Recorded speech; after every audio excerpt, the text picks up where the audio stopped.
There's nothing more fun than taking every physical object that you own, throwing them all into a cardboard box, slathering those boxes in masking tape, and then taking those boxes and throwing them into the back of an automobile that most resembles a truck. Now, if you have movers, one of the most painful parts of the process is to watch them apathetically chuck your boxes into the back of their moving truck.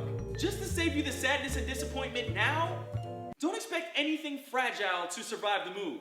My rule of thumb is expect sheer destruction, be pleasantly surprised when it actually reaches the destination in one piece. Now, one of the limited bright sides of this process is every once in a while you do come across some hidden gems that you thought disappeared to another dimension.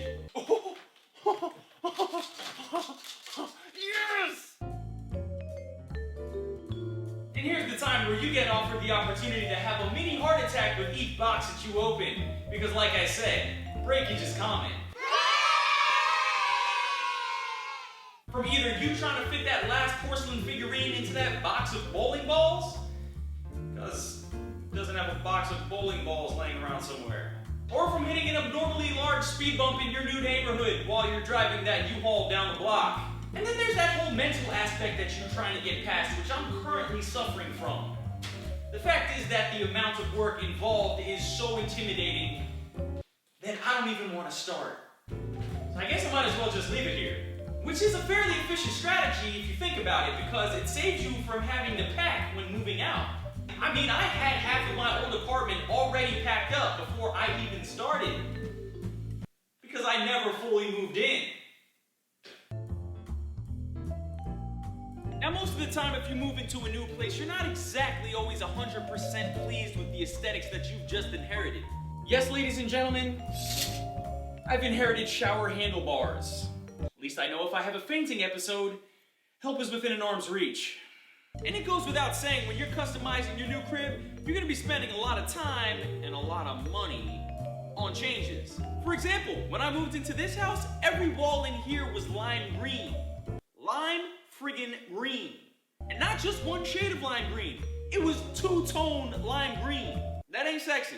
Let me just tell you, if I had a girl over, that really ain't helping me set the mood.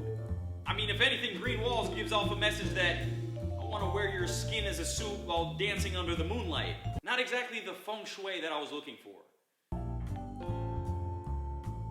Now, if you've seen my video on the top 10 signs that you're getting old, and if you haven't, I'll post a link right here, then you know of my disdain for home improvement stores. In the past 2 weeks, I've spent more time at Home Depot than I ever wanted to in my entire life.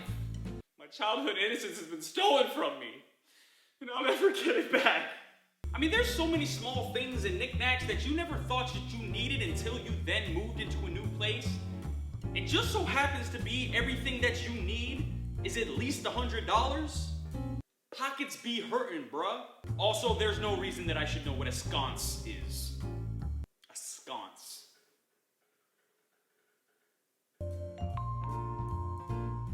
Now, I cannot even begin to tell you how annoying it is as far as setting up utilities and closing out your old accounts and starting up your new accounts and changing your mailing address and making sure you get all your bills. I hate it! Speaking of signs that you're getting old, this one might take the cake. Not to mention all the annoying mail, hey, new resident, buy our new products. Ugh. But in all seriousness, I am very appreciative and grateful to have this new place. I love it here.